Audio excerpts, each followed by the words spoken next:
Weekend na naman, ang bilis ng araw. Parang kailan lang no? Kaka-celebrate lang natin ng New Year. Tapos biruin mo, ilang linggo na lang, New Year na naman. Hindi ko alam kung kami lang yung nabibilisan or kayo din ba.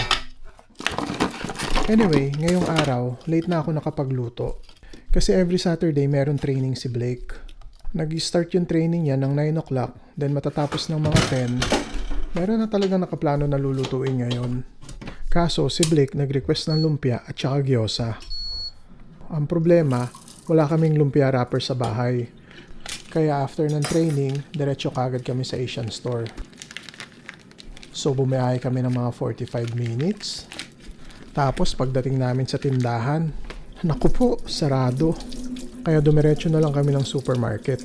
So ayun nga, habang nasa grocery kami, hinahanap yung lumpia ni Blake, may nadaanan kaming sale. Naka-sale yung steak. Kaya sumakto. Ang tagal din namin kasi hindi nakakain ng steak. And late na din nga, kaya perfect yung steak kasi mabilis lutuin. So pag uwi nga ng bahay, dire-diretso na sa pagluto. So paano? Luto muna ako. Panoorin nyo na lang muna. Gusto nyo ba na may music? Teka, hanap ako. Eto, pwede na ba to?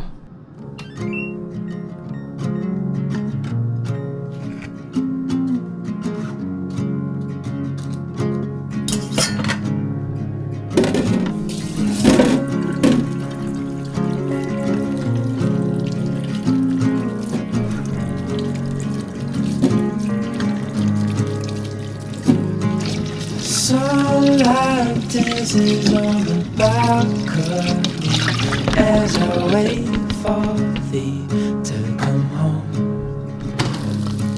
I follow words in my mess when you're in that dress. Glad you're home.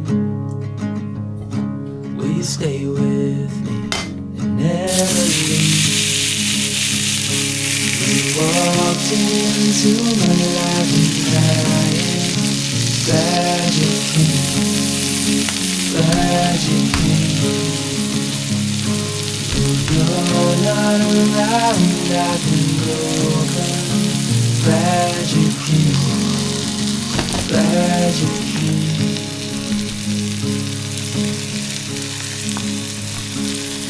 I was lost till I found.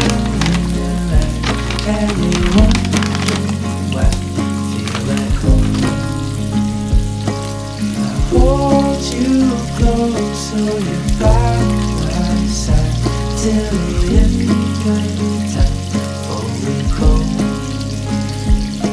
will you stay with me, never leave? You walked into my life and crying. Glad you came, glad you came. When you're not around, I can go away. Glad you came, glad you came, glad you came, glad you came, glad you came. I'm glad you came.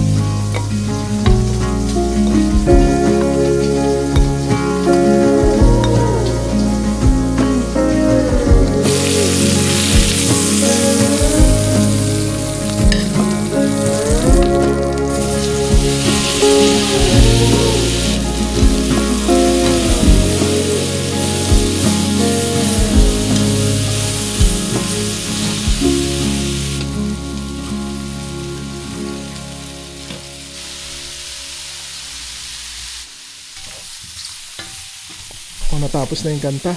Gusto niyo pa ba ng isa? Okay? Okay, sige, ito.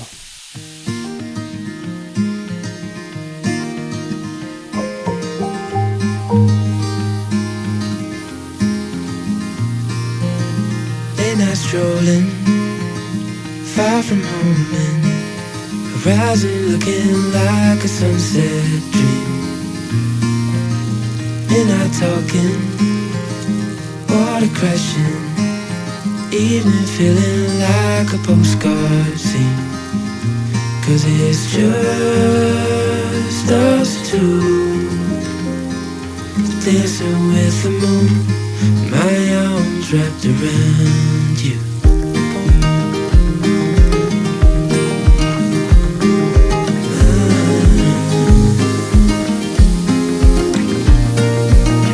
Moon is lighting, sea of diamonds. I can tell the difference to your eyes. What is coming? We're not rushing. I'll lie with you until the end of time. When it's just us two, dancing with the moon. My arms wrapped around you.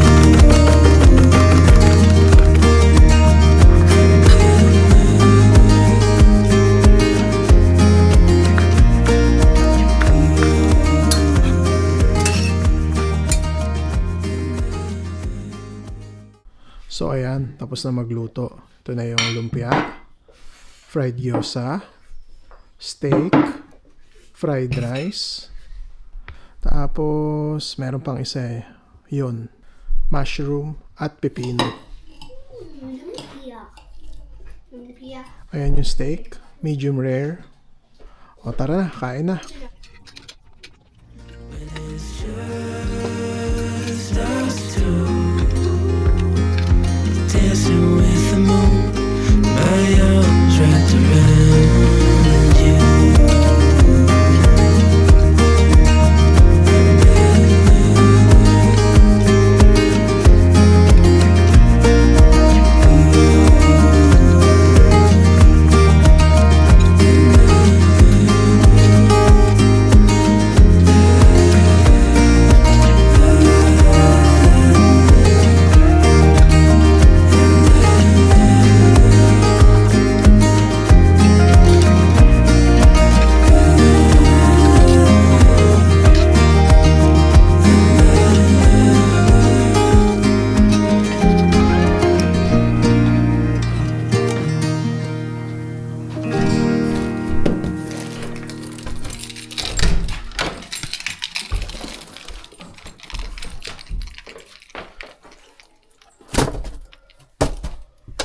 Nikki? Christmas tree's already here. Kinabukasan na to pagkagaling ko ng work. May notification sa akin yung Amazon na dumating na nga yung Christmas tree. Sobrang excited ni Blake. Ang tagal niya nang inaantay tong oras na to. Ayan oh, nakasmile pa habang nag-aalis sa box. Pagtungtong pa lang ng September, gusto niya na mag-put up ng Christmas tree. Lagi din kasi namin nakikwento sa kanya na sa Pilipinas, September pa lang, naglalagay na kami ng Christmas decorations. And makakarinig ka na ng mga Christmas songs sa radyo, sa TV, and kung saan-saan pa. Si Blake kasi yung tipo ng bata na kahit na dito siya pinanganak, sobrang proud niya talaga na isa siyang Pilipino. Hindi na talaga namin maantay na mag-celebrate ng Christmas ulit sa Pilipinas. Simula kasi nung na-experience ni Blake ang Christmas sa Pilipinas, gusto niya every year na kaming umuuwi. Kaya kami ni Jenny, talagang todo kami mag-ipon kasi during Christmas season, halos triple ang bayad sa pamasahe. Siya na din pala ang gumawa ng Christmas topper hanggat hindi pa daw kami nakakabili. They looked up and saw a star shining in the east, beyond them far, and to the earth it gave great light, and so it continued both day and night. Then after namin ma-set up yung Christmas tree, sumaglit kami sa shopping center. And dito na din kami magla-lunch. Meron kasi kaming gustong kinakainan dito na Vietnamese po. Ang maganda din doon kasi hindi siya mahal. Hindi kagaya sa mga restaurant. As in, mura talaga siya. Tapos marami pa yung serving. Tapos masarap pa. Pero medyo maaga pa. Kaya dadaan muna kami sa toy shop. Titingin ako kung meron mga bagong release ng laruan. I like the girl's birthday. The girl's birthday.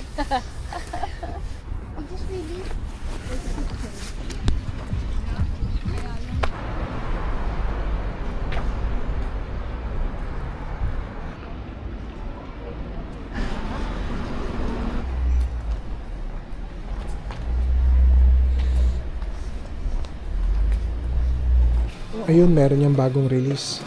Kaso medyo kamahalan. Ewan ko, ang taas ng patong nila. Usually mura lang to online pero nandito na kami so bibilin ko na lang din.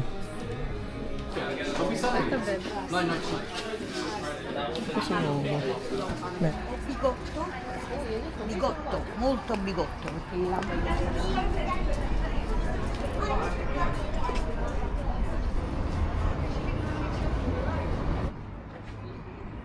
Then after ng toy shop, nag-window shopping kami. Si Jenny lang pala, kami dito ni Blake nakaupo lang habang inaantay siya.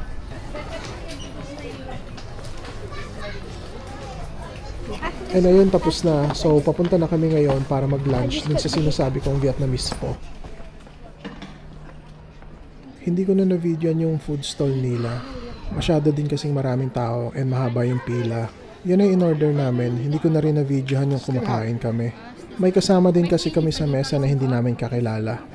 Pero isa lang yung sigurado, masarap talaga yung pagkain kasi maski si Blake gustong gusto niya. Then pagkatapos, dumiretso na kami sa shopping mall. Ito yung shopping mall dito sa amin. Medyo okay siya, maganda. Mas maganda pa rin ang Mall of Asia. Nakakamiss yung dami ng tao. Binilhan na din pala ni Jenny si Blake ng ice cream sa McDonald's kasi sobrang paborito niya yan. Ayan siya. Diyos ko, talagang simot sarap. Manang-mana sa Grandma Jing niya.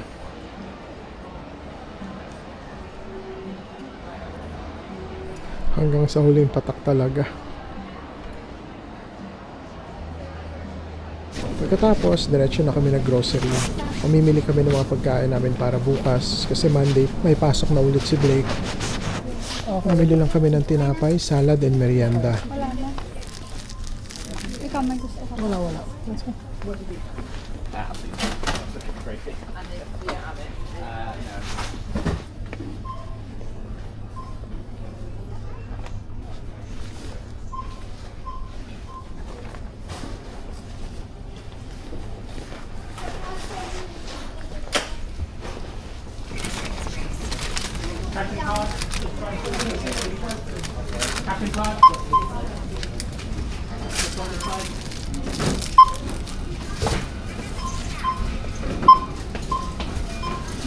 Hot payment? Hot payment? Just on the side, Nancy.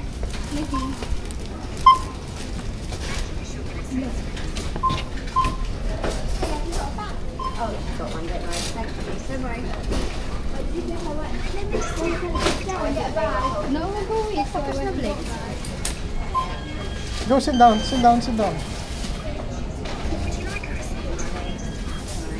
Ano yung plastic? Wala na. Next please, hot payment. Just on the side. Next please, hot payment.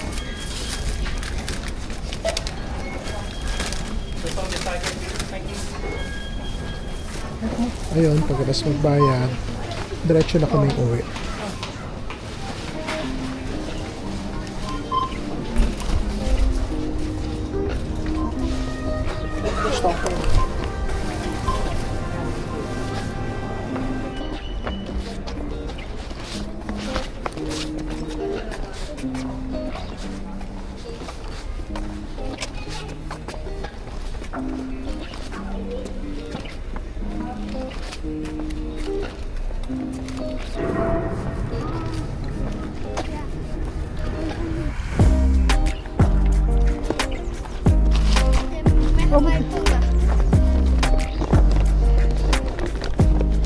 Quite big. Oh my god, look how big this is.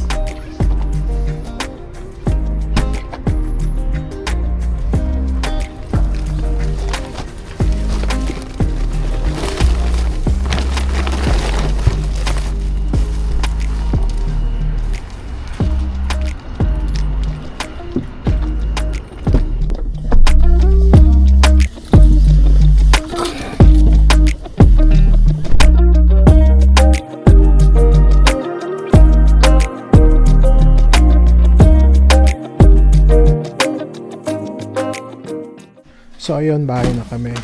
Ito yung mga pinamili namin. Ito, meron ako ng Omega Red na lumang version. Kaya siguro nagustuhan ko to. Then, ito, yun, kinokolect namin ni Blake since nung bata pa siya, nung baby pa siya. Ayan, Spider-Man. Tapos, ito na yung sa kanya. Ito yung binili niya. Too much crackers.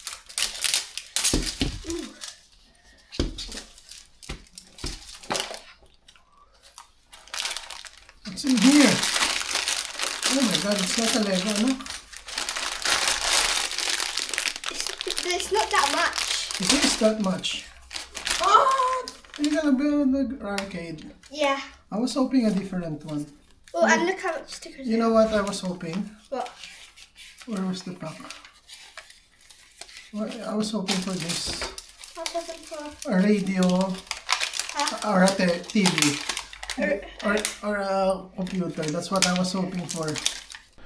Then after luto na ng dinner, eto sana yung iluluto ko kahapon. Pero nag-request nga sila ng iba. Kaya eto na yung luluto ko ngayon. Magluluto ako ng chicken nuggets. Ito yung hiling ni Blake na orderin sa McDonald's. Pero hindi healthy yun, di ba? Kaya niluluto ko na lang.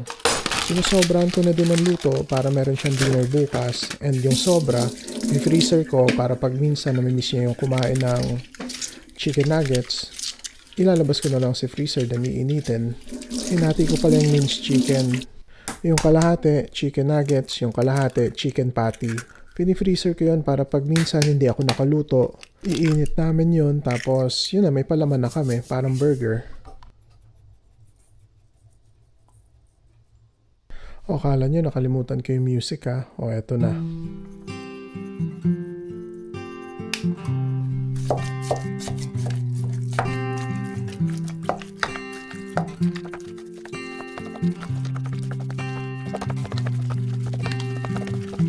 I couldn't stay, I couldn't wait, but I thought that you should know that I would have.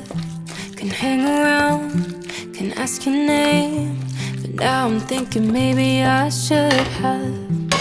If I hadn't turned to leave, would you have come to sit with me?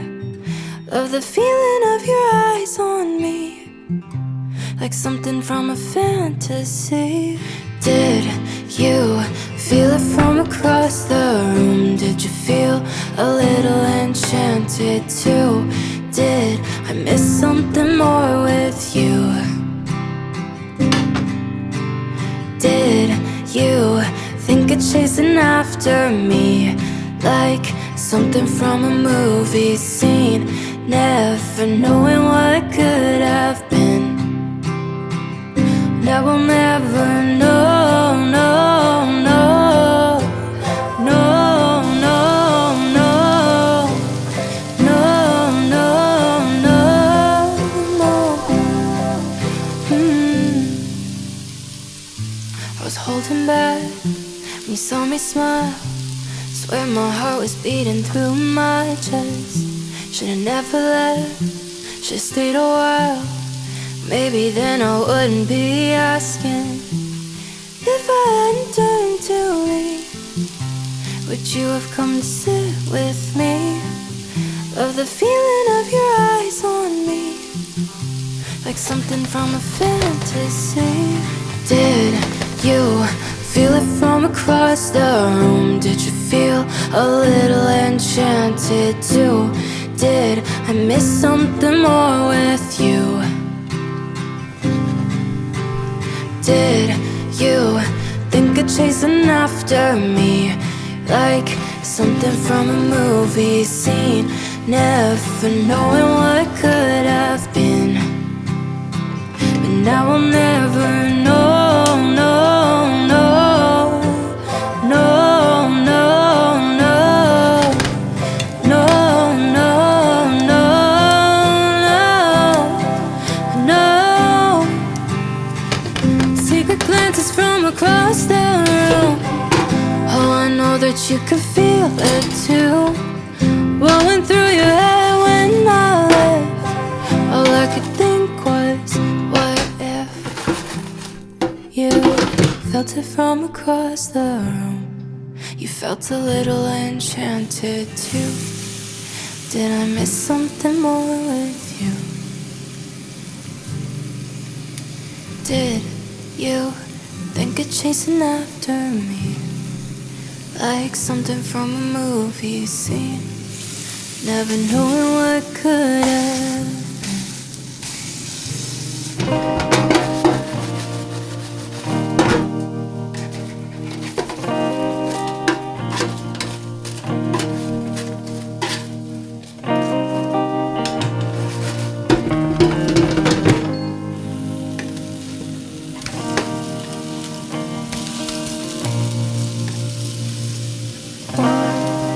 Two ships in the harbor, 1 and 2 lives to be lived. We rejoice, the 1 to set sail, with no thought of the ship coming in. 1, 2 feet back on dry land, and I'm ready to go out again. I long for the song in the air, giving me freedom, taking my care. Away we go,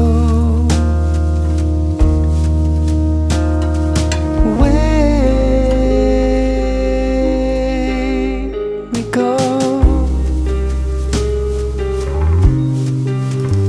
Oh, my sweet darling, I'll follow the shore and the key. Oh, I will find you, if only love is real. So, tapos na ako magluto. Kakain na kami. So, see you na lang ulit next week ha.